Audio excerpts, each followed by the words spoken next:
Hello everyone, welcome back. Want to go over some quick, I guess more like a tip or my version of what I carry when I'm doing woodwork. Now, this is a typical, I'm going somewhere to cut some wood. Granted, I'll usually have a truck and a trailer with other stuff in it, but this is my carry off into the woods kind of stuff right here. So you can't see it just out of camera here, but I was cutting up a tree with my little Dolmar. I got to noticing a little smoke, pulled out.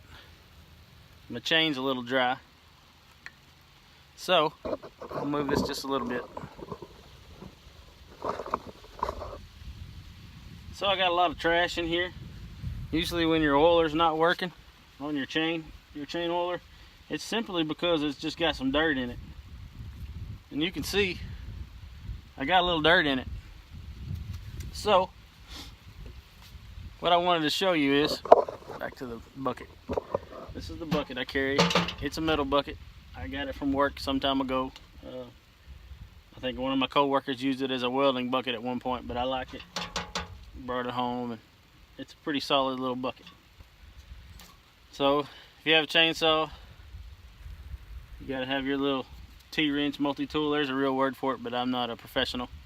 But this is and I should disclaim right now, this is all just what I have, what I carry, and what works for me right now. I'm not a professional wood person, cutter, wood, tree trimmer. I say I'm not a professional at a lot of things, but I just do things and I learn as I go. So I'm sharing. There's a rock there. So you have your tool. I keep a little screwdriver. This one's a little chinchy, one of those cheap gimmicky ratcheting ones.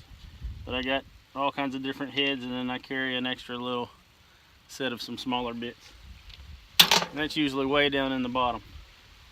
I do have wedges for splitting wood. I got some old school small wedges, you know. I rarely have to use those anymore because I have the orange plastic ones you don't hit with your saw. And yes, I've never used these. I thought I'd try them. But this is the one I always have had for years. Oh, can you see it? It is made of 1-inch thick steel plate. We cut it out of a burn table. Another job I used to work at a long time ago. It makes a pretty handy wedge. I've moved a lot of big pieces of machinery and leveled a lot of big pieces of machinery. All right, let's speed this up. My bucket usually contains, this is a rescue strap that somehow made its way in there. I don't know how it made its way in there, but it's in there. I may take it out. I have no reason for it to be in there other than maybe once upon a time I thought, well, if somebody gets stuck, I'll pull them out. But if I'm falling out of a tree, I don't know that I want that wrapped around my feet or my hands. Okay, so I do have an extra pull string, and yes, I know I said my Dolmar needs a new string in it. I'm just being lazy. And I have some extra hose. You know, parts is parts, and those are the things that go out the most in the field. And if you have something bigger than that go out in the field, you're probably done, or you need another saw. I also don't carry just one saw. You know, I have a couple of oil rags, some really oily rags. I always carry a can off with me, and usually I put it on before I step out into the woods. I carry an extra set of earmuffs. Of course, I have my helmet. I have a backup. One of these actually rides in my saw case over there, so I always have it with the saw. I have a ton of chains, extra chains, for all the different saws. I actually probably could take this one right here and put it on this saw and not have to worry about sharpening that chain. And that's another thing that I have. But I carry some extra chains for my saws, and some extra chains for my saws, and a couple extra chains for my saws. So yeah, those are all riding in there generally. A funnel for fuel and bar oil. I carry this file, this flat bastard, for my axes, to sharpen my axes.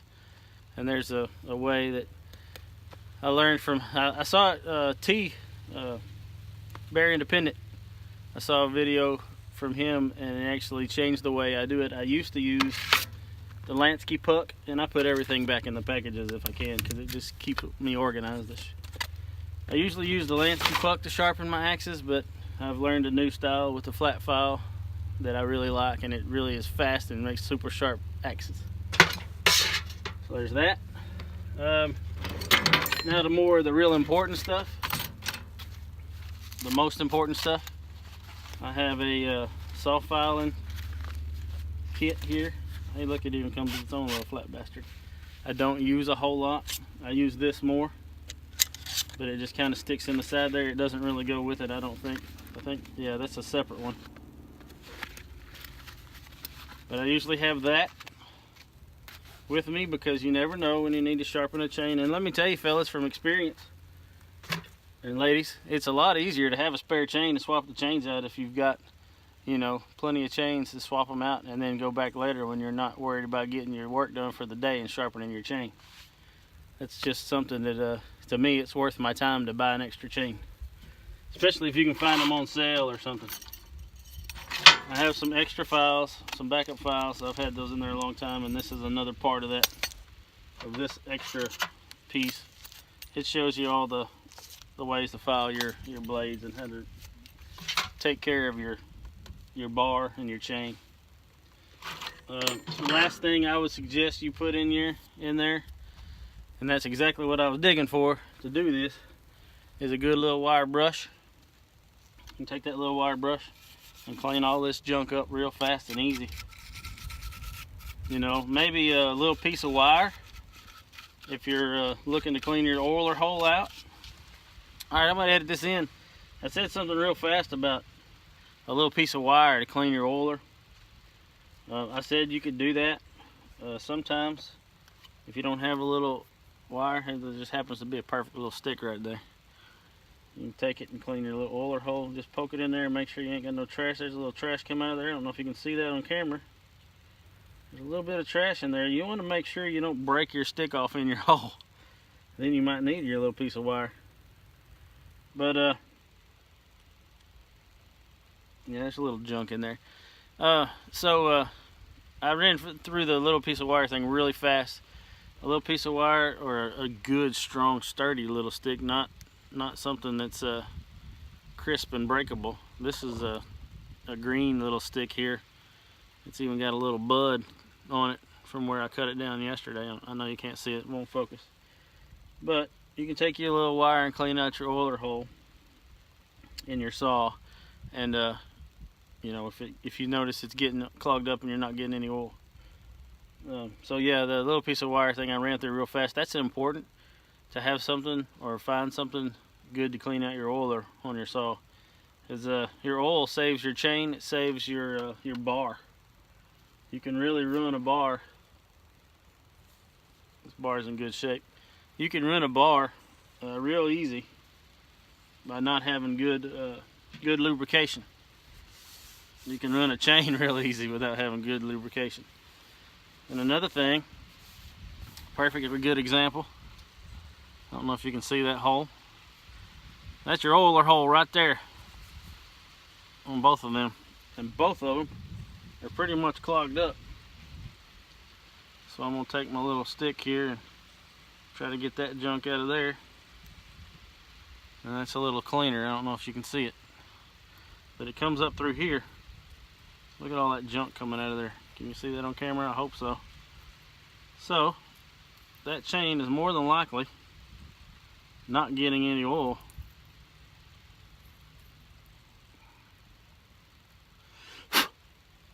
Now for the other side, got so much gunk on there. It's pretty nasty. See if I can push it out.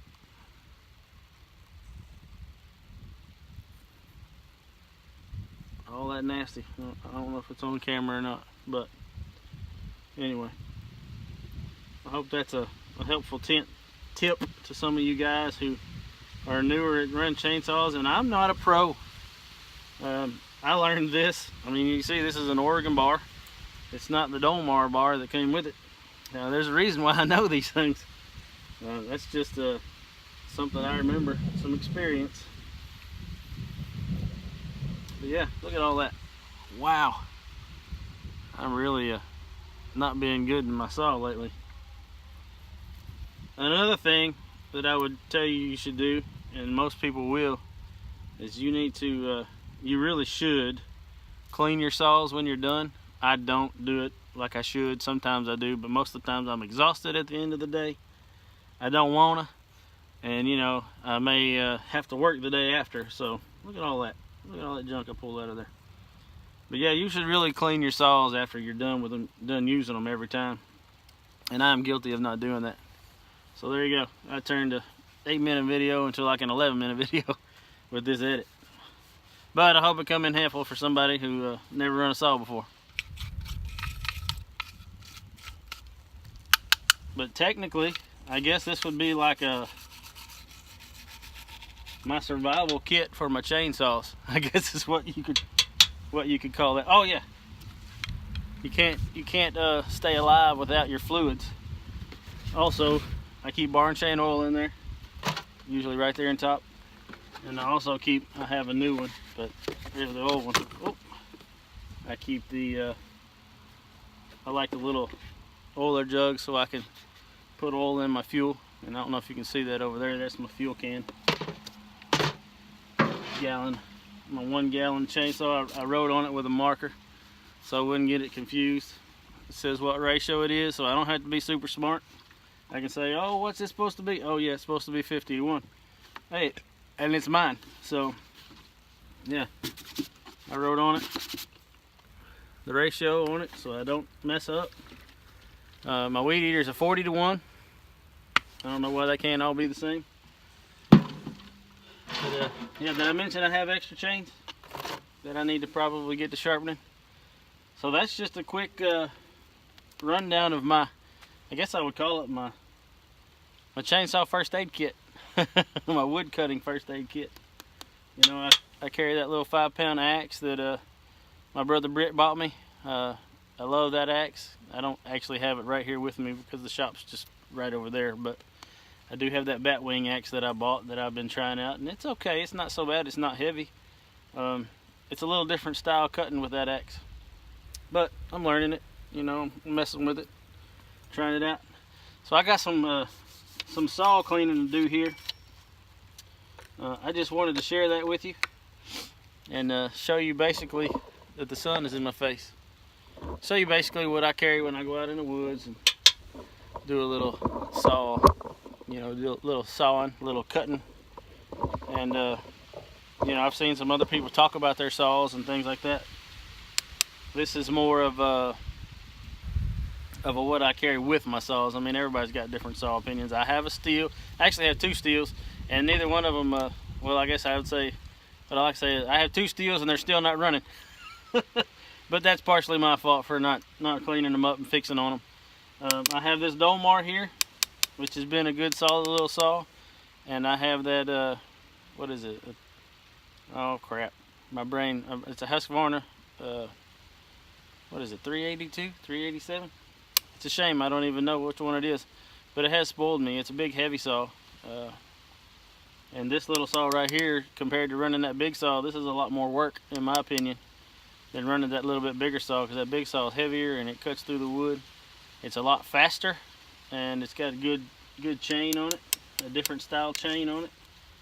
I could dig out the little chain and show you what it is. I don't remember a lot of these things in my head. I'm not super genius. But I keep them wrote down and keep notes, and I keep up with it that way. You know, I keep the boxes of things, obviously, to help me remember. So, yeah, that's my first aid kit for my chainsaws, and I got some cleaning up to do here. All right, till next time. Y'all have a good one.